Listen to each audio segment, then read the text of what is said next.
It's great to be here. Thank you for inviting me to TEDxYYC. Thank you, Calgary. I recognize that I stand in the traditional territory of Treaty 7 Blackfoot First Nations, although at the moment it does look a lot like a big red dot. And I realize that I'm at a TEDx talk, and I've been told that when you give a TEDx talk, it's not like my normal talks, it's not like a speech. I've got to get in the groove of what TEDx is like, so they directed me to please watch a lot of previous TEDx great talks. So I thought, well, I'll save some time and find the great TEDx talks delivered by politicians. This winnows down the possibilities considerably. And I'm afraid it takes you right out of the great TED Talks.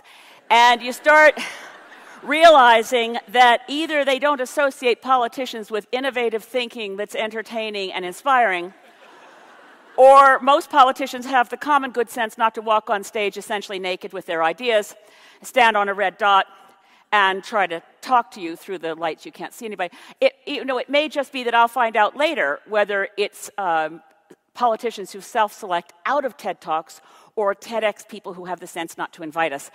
You'll have to tell me, but look, I'm in Calgary. It's Friday the 13th, and I propose in the next 13.57 seconds to explain to you why the Keystone Pipeline will be really bad for the Canadian economy. Like, what could go wrong? So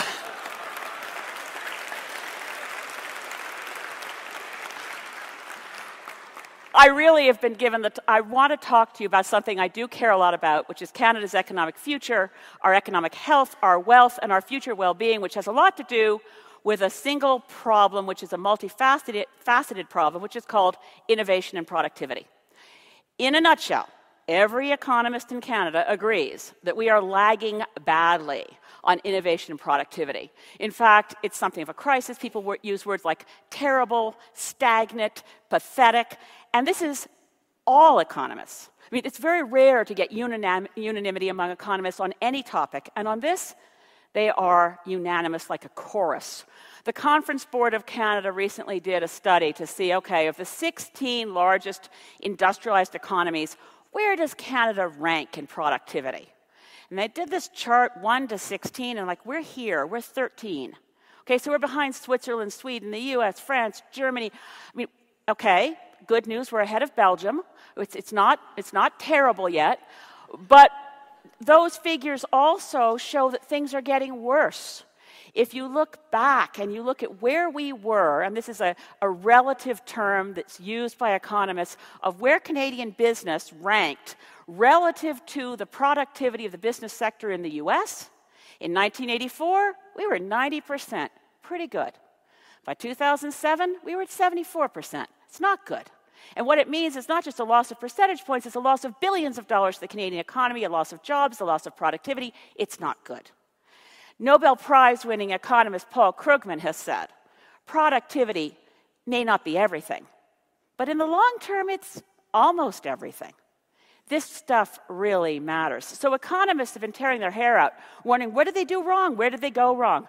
Public policy economic gurus, people like, well, for instance, people exactly like Don Drummond, who recently published a confession of he thought, well, we put all the good policy instruments in place. We did everything we thought we should do when we saw productivity was a problem. We put in place the policies that we thought would deliver better productivity for the Canadian economy. Things like lower taxes, things like less regulation, things like more trade deals, things like reducing the power of unions. They did all this stuff, and not only did productivity not get better over that decade, it got worse. So now they're scratching their heads, where did we go wrong? And they've come up with the answer. Corporate culture. It's the private sector's problem. They're lazy. They're sitting on their money. They don't care. They don't have a fire in their belly. Listen, you take that answer to people in corporate capital, you take that answer to people in the private sector, and I tell you, they're not impressed. This can't be the right answer, but the people who came up with the policy tools are convinced their tools couldn't have been wrong, so the only explanation they can find is to blame the private sector. Okay, let's step back and see what's really going on. Let's unpack this a little bit and see what's happening here. If you look at labor productivity, which is a pretty important indicator, labor productivity is made up of 3 factors. One of them is labor skills, one is labor-enhancing capital, and one is what's called multi-factor productivity. I'm sorry, but multi-factor productivity is just another impenetrable name for innovation. It turns out on the first 2, labor skills and labor-enhancing capital, we've been keeping up with the US. In fact, we're doing a little bit better.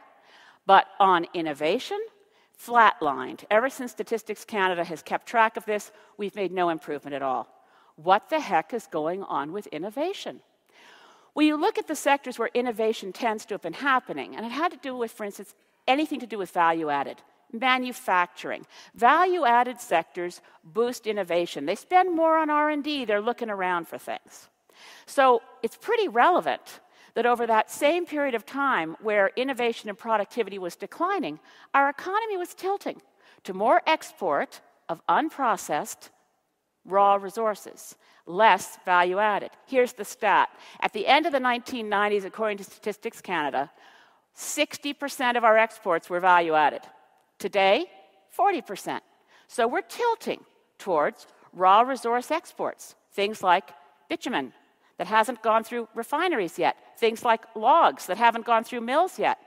Okay, you want value added, you want R&D, you want these things to happen. Look at the tools we came up with. We've got much better tax treatment for corporations to invest in value added and R&D, and they're not doing it.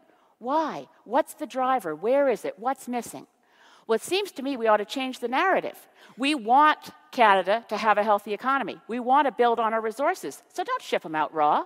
Let's have more value added, more refining, more upgrading, and the technologies that make us do it all cleaner. Let's unleash the brilliance of Canadian innovation in clean technology and green tech, and we can do it. There's loads of examples. So what policy tools do we need? We need to shift around a few things, and one of them, talk about the corporate sector that really gets irate when told it's their fault. I don't know if any of you have ever had a chat with Jim Balsillie, who invented, the founder of Research in Motion and BlackBerry. He sees red when anyone tells him, red, big red dot. He sees red when anyone tells him that it's corporate Canada's fault. He says, when you go out there and you've got a corporation that starts competing in the global marketplace, we need much, much better intellectual property rights protection for Canadian corporations. We need to be out there. He said it's a battleground. IPR is predatory, and we're not protecting Canadian innovation internationally. Second thing we need to do, yes, we need more R&D, but we're kind of shackling the inventiveness of great brains by saying we want applied research. Show us how to build a better widget. Don't go off wondering about the nature of the universe. So basic research needs funding, not just applied research. Alexander Graham Bell would never have invented the telephone if someone had said, here's some money, go invent something so we can talk to each other across long distances. He was trying to figure out how to help deaf people hear. He was doing basic research.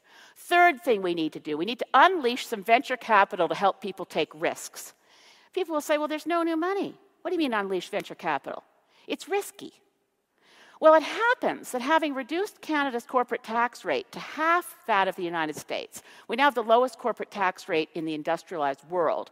It happens that corporate bank accounts are sloshing around with something like $600 billion worth of cash. Mark Carney, our former governor of the Bank of Canada, now in the UK, called this the dead money. Now, I want to stand outside that tomb of the dead money, something like Jesus outside Lazarus' tomb. Rise up and walk. Rise up and do work. Create jobs. Innovate. Research. Okay, so maybe they need some help to rise up. A little bit of an increase in the corporate tax rate. Create some venture capital risk funding. That will help everybody. Fourth thing we need to do, environment and economy are not in conflict. It will help productivity, it will help innovation if we bring in carbon pricing and smart regulations. There's a huge body of literature started 20 years ago with Michael Porter at Harvard University. It's really clear. Well-designed regulations and carbon pricing will help create the clean tech economic boom we want, will make Canada's entire economy, not just one sector, more competitive. So these concepts of innovation and sustainability, environment and economy are not in conflict. We need to harness all of them, harness all the sectors, the brilliant people in corporate Canada, the brilliant people in our universities, the people who want jobs in the trades digging up the oil sands with the people who want jobs in the universities figuring out how to do it smarter and cleaner and better. And when we bring all those things together, we will start reversing the loss of Canadian productivity. We'll have a safer, stronger, greener, healthier economy in the future, and it's all possible if we work together. And that's why, if Keystone is rejected, we're all going to be better off. Thank you very much.